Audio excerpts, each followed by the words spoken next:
तहलका India news. Please like and share and don't forget to subscribe.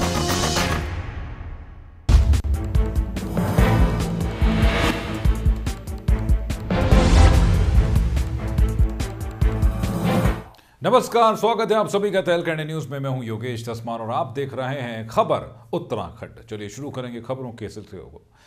पहले खबर लेंगे देहरादून से, जहां आपको याद है कि आज रात से रोडवेज के पहिए जाम होने जा रहे हैं, जिसको लेकर रोडवेज कर्मचारी सरकार को पहले ही चेतावनी भी दे चुके हैं। आपको याद है कि रोडवेज कर्मचारी अपनी 2 सूत्रीय मांगों को लेकर कल से हड़ताल पर हैं। कर्मचारियों की मुख्य मांग है कि सरकार प्राइवेट बसों को परमिट ना दे। साथ ही आपको बता दें, कर्मचारियों को पिछले कई महीनों से वेतन नहीं मिल रहा है, जिसको लेकर रोडवेज कर्मचारी खासे नाराज हैं। तो आज रात से रोडवेज के पहिए थम जाएंगे, जिसके चलते जो यात्री हैं उनके समक्ष एक बड़ी दिक्कतें आने वाली हैं। और इसके चलते जो प्रबंधन से किसी तरह की कोई बातचीत अभी इनकी नहीं हो पाई है। साथ साथ इनका ये भी कहना है कि इन्हें कई महीनों से जो है वेतन नहीं दिया गया है, जिसके चलते ये बराबर प्रशासन को ये बात कह चुके हैं कि उन्हें वेतन दिया जाए, लेकिन उसके बावजूद अभी तक उन्हें वेतन नहीं मिल पाया, जिसके चलते कर्मचारी बेहद परेशान हैं। मांगे 2 मांगे मुख्य है हमारी। एक तो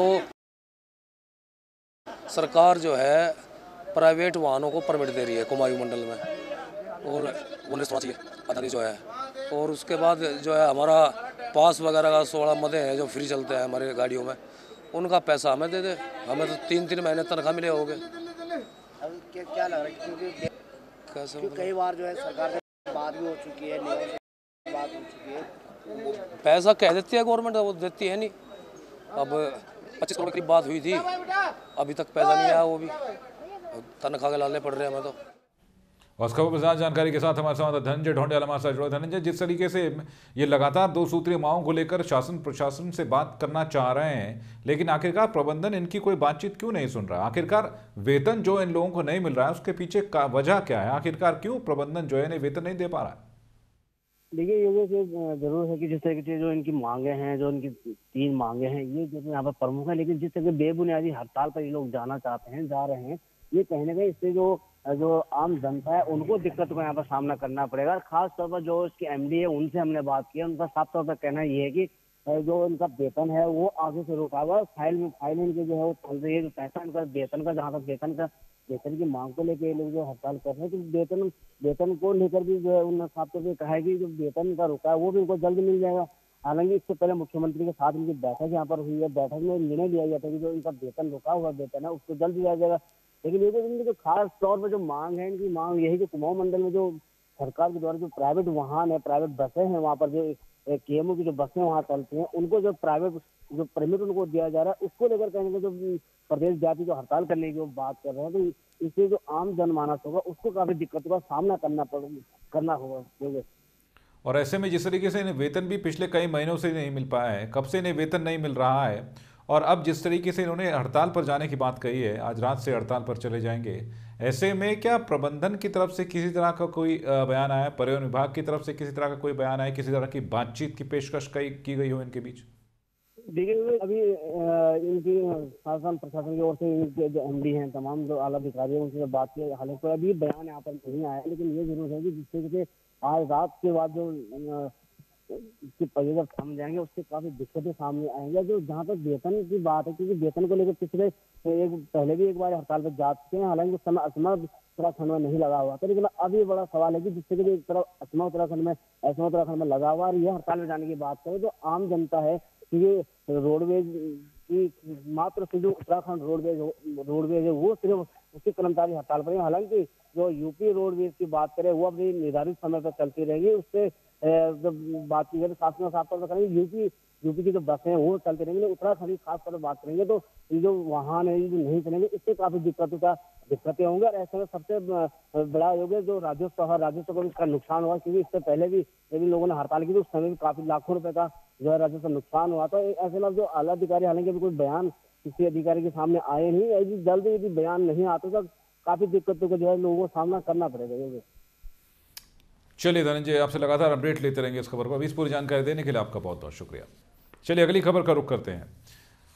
अगली खबर है देहरादून से, जहां एक निजी होटल में लोकसभा की सरकारी आश्वासनों संबंधी समिति की अध्ययन बैठक की गई है, जिसमें पूर्व मुख्यमंत्री और हरिद्वार के सांसद रमेश पोखरियाल निशंक मौजूद रहे। साथ ही रमेश पोखरियाल निशंक ने बताया कि लोकसभा में जो मंत्री आश्वासन देते हैं उन आश्वासनों को 3 महीने के अंदर पूरा करना होता है। इसी के तहत ये एक कमेटी काम करती है और एक कमेटी उस कार्य की समीक्षा करती है, साथ ही संबंधित विभागों के अधिकारियों से चर्चा करती रहती है कि कार्य हो रहा है या नहीं। साथ ही उन्होंने कहा कि हमारी कमेटी ने पिछले 50 साल का रिकॉर्ड तोड़ा है और बहुत अच्छे काम हमारी कमेटी कर रही है। सरकारी आश्वासनों से संबंधित ये जो समिति है लोकसभा की, और ये सभी भारत सरकार के जो मंत्रालय हैं उसमें जो लोकसभा में माननीय मंत्रीगण अपने जो वचन देते हैं, जो वादे करते हैं, जो आश्वासन बनते हैं, वो आश्वासन 3 महीने के अंदर पूरा करना होता है। तो ये प्रभावी तरीके से ये जो कमेटी है उसका समीक्षा करती है और उसकी समीक्षा करके वो हो रहा है कि नहीं हो रहा है, और संबंधित विभागों से उनके अधिकारियों से लगातार इसमें चर्चा होती है कि वो कितने समय में वो कर पा रहे हैं और वो आश्वासन पूरा हो रहा है कि नहीं हो रहा है। मुझे इस बात को कहते हुए खुशी है कि हमारी जो कमेटी है देश की आज़ादी के 50-60 साल में उसने अपने रिकॉर्ड जो प्रतिवेदन भारत की संसद में प्रस्तुत किए हैं उसने पूरा रिकॉर्ड तोड़ा है पीछे। और खबर है देहरादून से, जहां डीआईजी फायर का पदभार ग्रहण करने के बाद एनएस नपलचाल ने देहरादून में उत्तराखंड अग्निशमन एवं आपात कार्यालय में प्रदेश के फायर सर्विस के अधिकारियों के साथ बैठक ली। नपलचाल ने फायर से जुड़े हुए तमाम महत्वपूर्ण बिंदुओं को लेकर अधिकारियों के साथ समीक्षा बैठक में चर्चा की। मार्च से शुरू हो रहे फायर सीजन और राज्य में बनने जा रहे नए फायर स्टेशनों के बारे में डीआईजी ने बताया कि प्रदेश में 10 नए फायर स्टेशन बनाए जाएंगे, जिनको लेकर भूमि के चयन और तैयारियों को लेकर समीक्षा की गई है। साथ ही फरवरी के आखिर से फायर सीजन की तैयारियों को करने के लिए फायर अधिकारियों को आवश्यक दिशा निर्देश भी दिए गए। वर्तमान में जो हमारा जो फायर सीजन अब शुरू होने वाला है, फरवरी मार्च से फायर सीजन हमारा शुरू होगा, और डीआईजी फायर का प्रभार लेने के बाद तो मैंने सोचा कि हमारे जितने भी फायर सर्विस के अधिकारी है, यूनिट्स है, उनकी से एक समीक्षा कर ली जाए। तो इसमें इस समीक्षा के तहत में हमने अपनी एक तो जो हमारे जो फायर स्टेशन जो हमारे नए बनने हैं 10 हमारे स्वीकृत होने वाले हैं, तो उसके संबंध में जो भी तैयारियां, भूमि वगैरह का चयन इत्यादि। दूसरा जो हमारे फायर सीजन और जो आपदा के दृष्टिगत हम लोग अपनी तैयारियों में लगे हैं, तो इसके लिए अवेयरनेस एक इनको कहा गया है।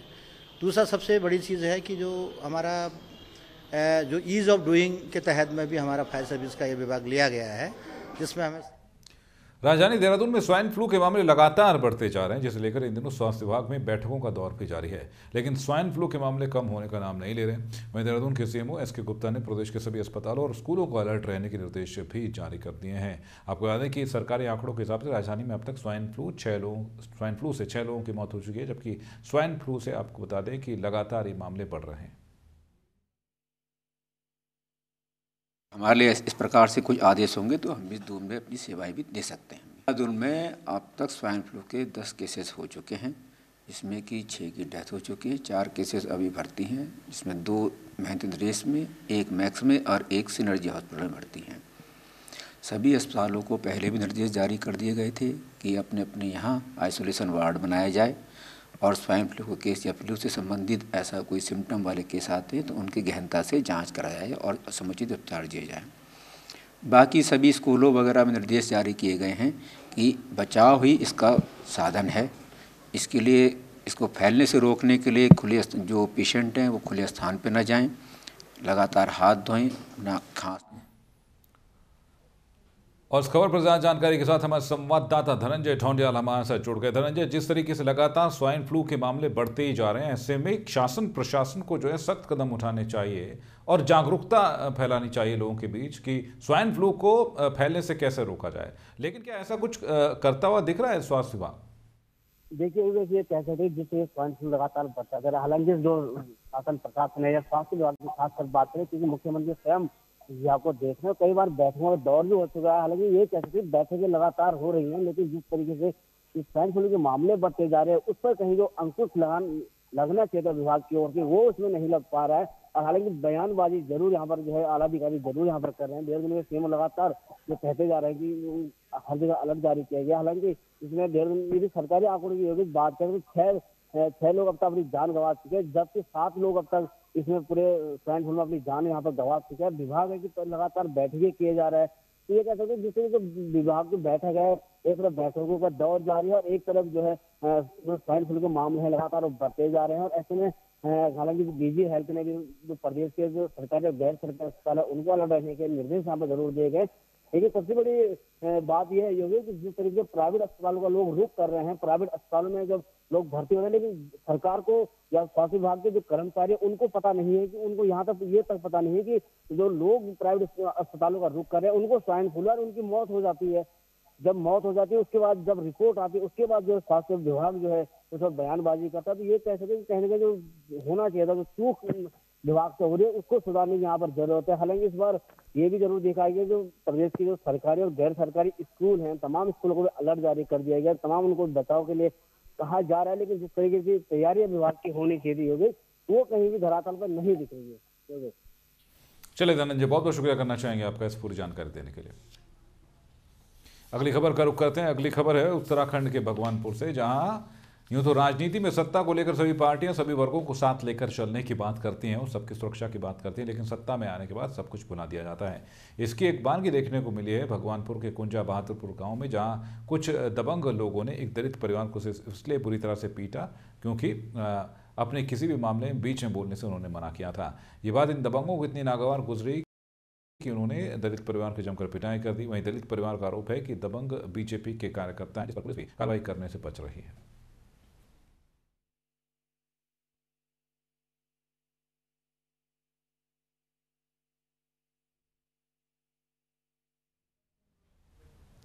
और अब खबर है उत्तराखंड के लक्सर से, जहां दिव्यांगों को पिछले 7 महीने से पेंशन नहीं मिलने से दिव्यांगों में भारी आक्रोश है। इस मामले में दिव्यांग जन सहायता समिति ने गहरी नाराजगी जाहिर की है। समिति के अध्यक्ष अरुण चौधरी का कहना है कि 7 महीने से दिव्यांगों को पेंशन के नाम पर एक फूटी कौड़ी भी नहीं मिल पाई है। ऐसे में दिव्यांगों का क्या हाल हो रहा होगा ये किसी को बताने की जरूरत नहीं है। अरुण चौधरी का कहना है कि यदि 20 जनवरी तक दिव्यांगों की पेंशन जारी नहीं की गई तो 21 जनवरी से तमाम दिव्यांगजन लक्सर तहसील मुख्यालय पर धरना देकर आंदोलन शुरू कर देंगे। दिव्यांगों की पेंशन उत्तराखंड में पिछले 7 माह से नहीं मिली है, जिससे दिव्यांग परेशान है। और दिव्यांग इतने परेशान है कि मुझ जैसे लोगों पर दबाव बनाया जा रहा है कि कुछ ना कुछ करो। आला अधिकारियों से बात करते हैं तो बजट का रोना रोते हैं। अभी मेरी समाज कल्याण अधिकारी से बात हुई 10 मिनट पहले, तो उन्होंने भी अभी भी बजट का रोना रोया है। तो उससे निराश होकर के दिव्यांगजन 21 तारीख में तहसील प्रांगण में धरना प्रदर्शन करेंगे और जो भी होगा। और इस खबर पर ज्यादा जानकारी के साथ हमारे संवाददाता रामगोपाल हमारे साथ। रामगोपाल, जिस तरीके दिव्यांगों को पिछले 7 महीने से पेंशन नहीं मिली है, शासन प्रशासन आखिरकार क्या बात कह रहा है, आखिरकार क्यों इनकी पेंशन रोकी गई? देखिए योगेश, बता दूं, इनका कहना है कि 7 महीने से हमें पेंशन नहीं मिली है, जिससे हमारी हालत भूखे मरने तक की हो गई है। लेकिन शासन प्रशासन इस पर ध्यान नहीं दे रहा। ये जो है बहुत ही परेशानी का मामला है। जी। तो ऐसे में कितने ऐसे दिव्यांगजन हैं जिनकी पेंशन अभी तक रोकी गई है, अभी तक नहीं मिल पाई है पिछले 7 महीनों से? ऐसे लगभग 115-20 के लगभग लक्सर क्षेत्र में हैं दिव्यांग जिनकी पेंशन 7 महीने से नहीं मिल पाई है। चलिए रामगोपाल, बहुत बहुत शुक्रिया करना चाहेंगे आपका इस पूरी जानकारी देने के लिए। अगली खबर का रुख करते हैं। अगली खबर है उत्तराखंड के रुख से, जहाँ झबरेड़ा में अपराध रुकने का नाम नहीं ले रहे हैं। बदमाश लूट और चोरी की वारदात को अंजाम देकर आसानी से फरार हो जा रहे हैं। ताजा मामला मानकपुर गांव का है, जहां चोरों ने एक बंद मकान का ताला तोड़कर 2.5 लाख की नकदी और 3.5 लाख के कीमती जेवरों पर हाथ साफ कर दिया।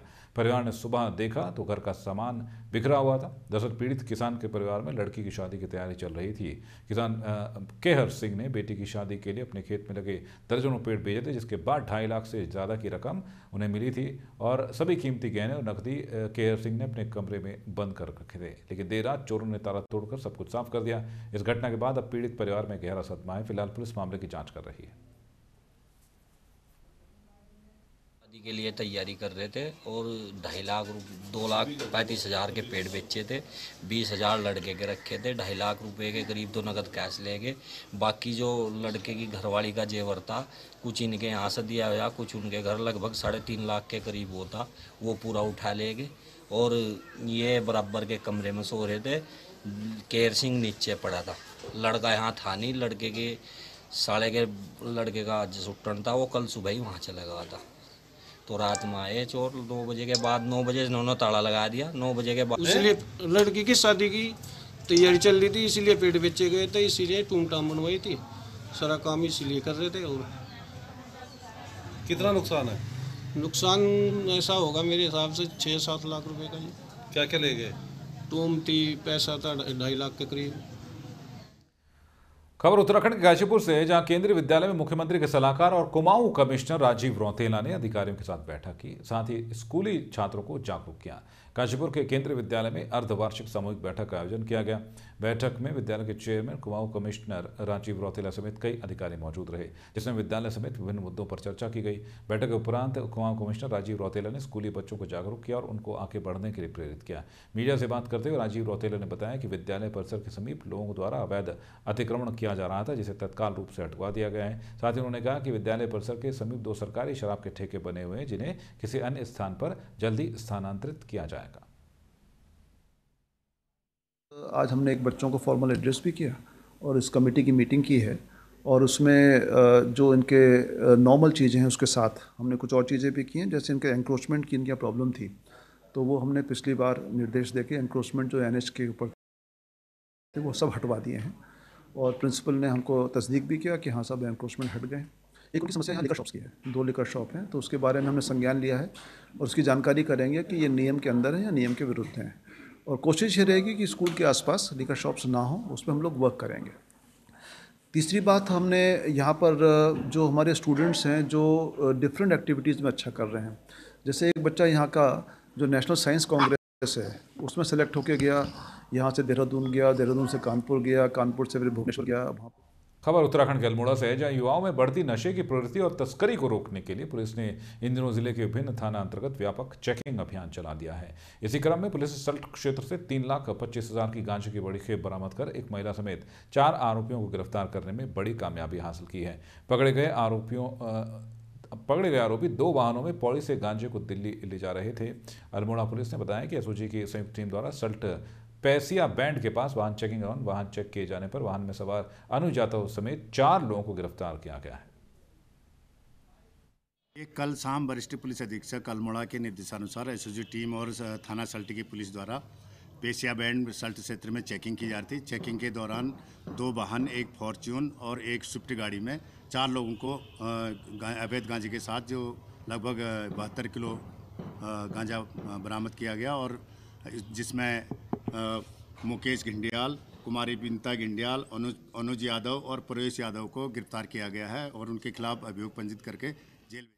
और अब खबर हरिद्वार से, जहां गांव जगजीतपुर में पहाड़ी महासभा द्वारा मकर संक्रांति महोत्सव का आयोजन फुटबॉल ग्राउंड में किया गया। इस महोत्सव में बच्चों, बड़े बुजुर्ग, महिलाओं ने खेलों में बढ़ चढ़कर हिस्सा लिया। कार्यक्रम के मुख्य अतिथि वरिष्ठ पुलिस अधीक्षक जन्मेजय खंडूरी ने सभी को मकर संक्रांति की शुभकामनाएं दी और खेलों में विजयी बच्चों को पुरस्कार वितरित किए। पहाड़ी महासभा के अध्यक्ष श्री दिनेश ने कहा कि पहाड़ी महासभा शुरू से अपने समाज के प्रति जागरूक रही है और ऐसे कार्यक्रमों में हमेशा बढ़ चढ़कर भाग लेती रही है। आप लोगों को पता है, देवभूमि उत्तराखंड का बहुत प्रचलित और प्रमुख त्यौहार माना जाता है मकर संक्रांति, जो 14 जनवरी को हर साल पड़ता है। और हर साल हमारी एक संस्था है हरिद्वार पहाड़ी महासभा के नाम से, जो हर साल इस कार्यक्रम को बहुत भव्य रूप से सेलिब्रेट करती आई। इसकी विशेषता यह है, हम लोग ये चाहते हैं कि ज़्यादा से ज़्यादा लोग हमारे इस संगठन से जुड़े और देखें मकर संक्रांति का प्रोग्राम किस तरीके से। सबसे प्रमुख जो इसका विशेषता है वो है खिचड़ी। मुहूर्त भी जाग चुके हैं, अर्थात जो शुभ मुहूर्त हमारे यहाँ शुरू हो चुके हैं विवाह इत्यादि के। और हमारा ये संगठन है पहाड़ी महासभा, मेरा नाम है विपुल डंडरिया, मैं महामंत्री हूँ इसमें।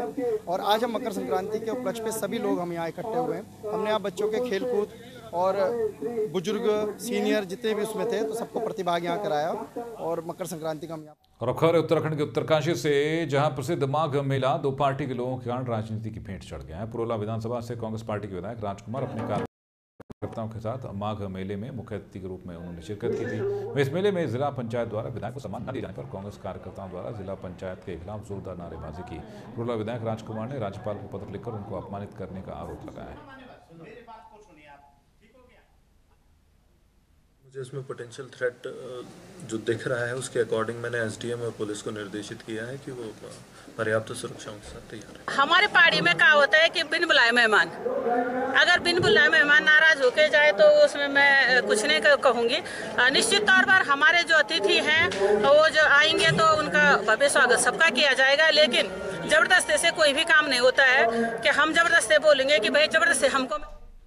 खबर उत्तराखंड के खटीमा से है, जहां 3 जनवरी को घर से लापता हुई युवती के शव 8 दिन बाद नाले में मिलने के बाद परिजनों ने हत्या की आशंका जाहिर की है। दर्जनों शहरवासियों ने मृतका के फोटो के साथ मार्च निकालकर सीओ का घेराव किया। आपको याद है कि मृतका मानसिक रूप से थोड़ी अस्वस्थ थी। 3 जनवरी को घर से भाग गई थी, जिसके बाद छनकैया थाना क्षेत्र में गुमशुदगी की रिपोर्ट दर्ज कराई गई थी, जिसकी 11 जनवरी को मुंडेली में खेकरा नाले में लाश बरामद हुई थी।